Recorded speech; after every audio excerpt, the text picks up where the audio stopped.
নমস্কাৰ, মই হিমাশ্ৰী বৰা। নমস্কাৰ, মই মৰ্জিতা হাজদা। নমস্কাৰ, মই শৰ্মিষ্ঠা বৰা। আমি চৰাইমাৰী হাইস্কুলৰ ছাত্ৰী। আমাৰ দলটোৰ নাম মূলা কাপুৰী।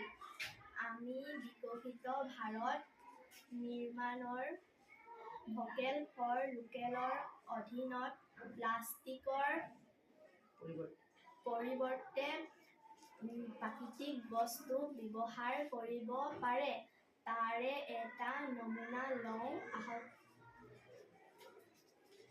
আমি নাৰিকলৰ খোলাৰ পৰা ফুলৰ টাব তৈয়াৰ কৰিছোঁ, যাতে প্লাষ্টিকৰ পৰা হোৱা প্ৰদূষণ ৰোধ হয়।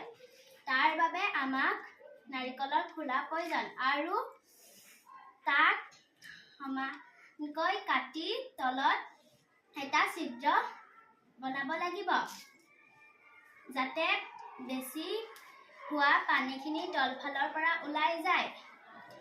এতিয়া ইয়াত আমি আধা মাটি ভৰাই ফুল বা সৰু সুৰা গছপুলি ৰুব পাৰিম। এইটো এটা এল'ভেৰা পুলি। ই ছালৰ বাবে ভাল।